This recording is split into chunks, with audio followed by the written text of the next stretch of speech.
Hello friends, welcome to my channel এগিয়ে চলো এগিয়ে চলতে সকলকেই স্বাগত। আর এর আগের ভিডিওতে পিএসসি ক্লার্কশিপের সেভেল স্কোর অর্থাৎ টার্গেট মার্কস নিয়ে আমরা আলোচনা করে দিয়েছি। সেখানেই কমেন্ট পেয়েছি যে মিসলেনিয়াস নিয়েও একটু আলোচনা করতে। তো সেই কারণে আজ আমরা মিসলেনিয়াস 2024-এর সেভেল স্কোর অর্থাৎ কত নম্বর আমাদের টার্গেট রাখা উচিত সেটা নিয়ে আলোচনা করব। তো 2024-এর সেভেল স্কোর আলোচনা করার আগে প্রিভিয়াস ইয়ার্স 2019-এর কাট অফ কত গেছিলো প্রিলিমস, মেন্স এবং ফাইনাল মেরিট লিস্ট টোটালটাই দেখে নেব এবং এক্সাম প্যাটার্নটা কি সেটা নিয়ে একটু আলোচনা করব। তো চলুন শুরু করবো, আর কোনো টাইম ওয়েস্ট করবো না। শুরু করার পূর্বে বলবো, যদি আমাদের চ্যানেলকে নতুন হয়ে থাকেন চ্যানেলকে অবশ্যই সাবস্ক্রাইব করে রাখুন এই টাইপের ভিডিও পাওয়ার জন্য। তো চলুন দেখে নেব 2019-এর প্রিলিমসের কাট অফ। তো এখানে কিন্তু কাট অফটা দেওয়া নেই, পার্সেন্টেজ আকারে দেওয়া আছে, অর্থাৎ 100-তে কত কাট অফ গেছিলো সেটা বলা আছে। মিসলেনিয়াস কিন্তু 200 নম্বরের হয়, যেখানে 100টা কোশ্চেন থাকে, একটা 2 নম্বর করে, টোটাল 200 মার্কসের কিন্তু হয়।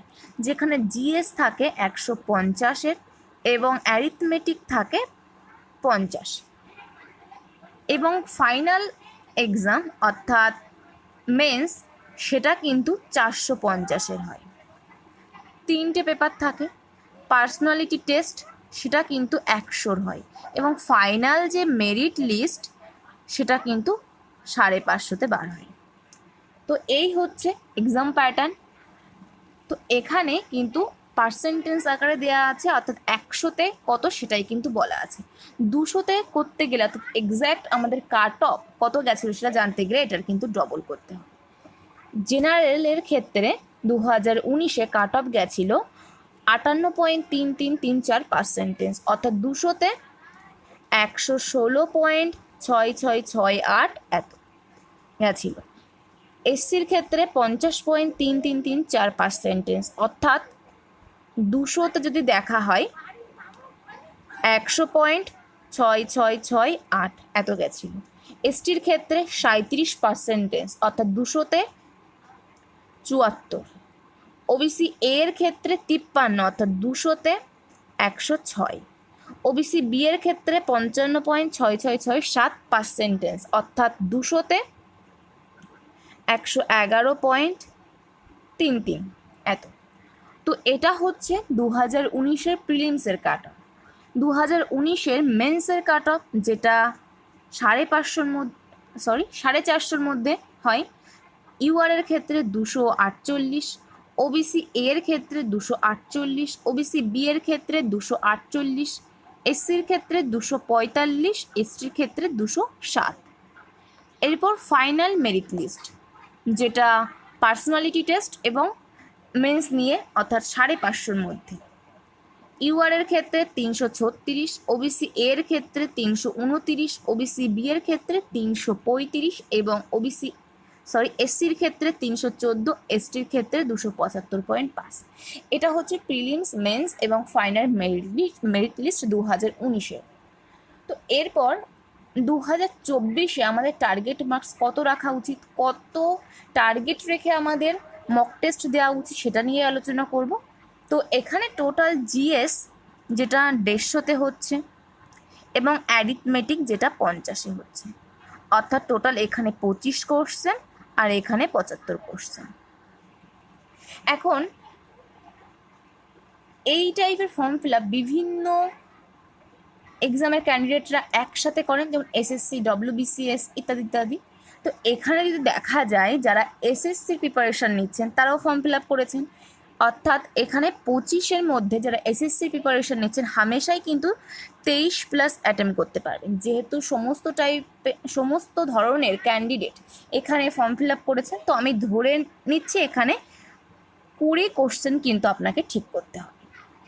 20 কোশ্চেন যদি ঠিক করেন এখান থেকে আপনি 40 পাচ্ছেন অ্যারিথমেটিক, এবং জিএস এর ক্ষেত্রে আপনাকে কিন্তু 45 কোশ্চেন ঠিক করতে হবে, অর্থাৎ এখানে আপনার হচ্ছে 90। কম করে আপনি যদি দেখেন 130+ কিন্তু আপনাকে টার্গেট নিয়েই এগোতে হবে। আমি কিন্তু একবারও বলিনি এটা কাট অফ, এই কাট অফ যেতে পারে, কারণ কোশ্চেন না দেখে কোশ্চেন কেমন হয়েছে 2019-এর থেকে বেশি কঠিন নাকি সহজ সেটা না দেখে, কোশ্চেন না দেখে কিন্তু কখনোই কাট অফ নিয়ে আলোচনা করি না এবং সেটা করবও না। এখানে জাস্ট একটা রেঞ্জের কথা বলবো যে এই রেঞ্জের মধ্যে পেলে মক টেস্টে যদি এই রেঞ্জকে আপনি অতিক্রম করতে পারেন বা এই রেঞ্জের মধ্যে যদি আপনি পান, তাহলে আপনি কিন্তু মেন্সের ডাক পাবেন। অর্থাৎ এই নাম্বারটাকে আপনি টার্গেট করে মক টেস্ট দিন। তাহলে যদি রেঞ্জের কথাই বলি, 130 থেকে 140-এর মধ্যে যদি আপনার মক টেস্ট নাম্বার আসে, আপনি মোটামুটি সেফ জোনে আছেন, এটা কিন্তু বলা যায়। এখন যদি কোশ্চেন আরও কঠিন হয়ে যায়, সেক্ষেত্রে কিন্তু আরও 5-10 নাম্বার বেশি চলে যাবে। কোশ্চেন যদি আরও সোজা হয়, 2019-এর তুলনায় বলছি, এখানে 2019-কে কিন্তু কম্পেয়ার করছি, আরও 5-10 নাম্বার কিন্তু কম চলে যাবে। যদি 2019-এর থেকে কোশ্চেন আরও সোজা হয়, সেক্ষেত্রে 5-10 কম চলে যাবে। আর যদি কোশ্চেন আরও যদি কঠিন হয় 5-10 কম চলে যাবে, যদি সোজা হয় 5-10 বেশি চলে যাবে। কারণ 2019-এ যা কম্পিটিশন ছিল, এবছর 2024-এ এসে কম্পিটিশন কিন্তু আরও বেশি হাই হয়েছে। তাই 10 নাম্বার বেশি করে নিয়েই আপনি টার্গেট করুন। এখন যদি ক্যাটাগরি ওয়াইজ দেখতে হয়, তাহলে জেনারেল অর্থাৎ ইউআর-এর ক্ষেত্রে বলবো 130 থেকে 140 টার্গেট রেখে চলুন। এটা সবার ক্ষেত্রেই বলবো, শুধুমাত্র জেনারেলদের ক্ষেত্রে নয়, সমস্ত ক্যাটাগরির ক্যান্ডিডেটদের বলবো। যদি আমরা ক্যাটাগরি ওয়াইজ ভাগ করে দেখি, তাহলে বলবো 130 থেকে 140 টার্গেট রাখুন। ওবিসি এ 120+ টার্গেট করুন। ওবিসি বি 125+ টার্গেট করুন। এসসি 115+ এবং এসটি 90+ টার্গেট করুন। এটা কিন্তু একবারও আমি বলছি না যে এটা কাট অফ। আমাদের সবসময় টার্গেটটাকে কিন্তু বেশি রাখা দরকার, বেশি রাখার চেষ্টা করুন। বলা যায় না, যদি কোশ্চেন সোজা হয়ে যায়, সেক্ষেত্রে 5-10 নাম্বার কিন্তু আমাদের আরও এক্সট্রা চলে যেতে পারে। তো এখন কোশ্চেন যেমন হবে তার উপরেই কিন্তু কাট অফ নির্ভর করবে। যদি সোজা হয়, এর থেকে 5-10 বেশি যাবে, সেটাও বলছি। যদি কোশ্চেন কঠিন হয়, 5-10 কিন্তু কম যাবে।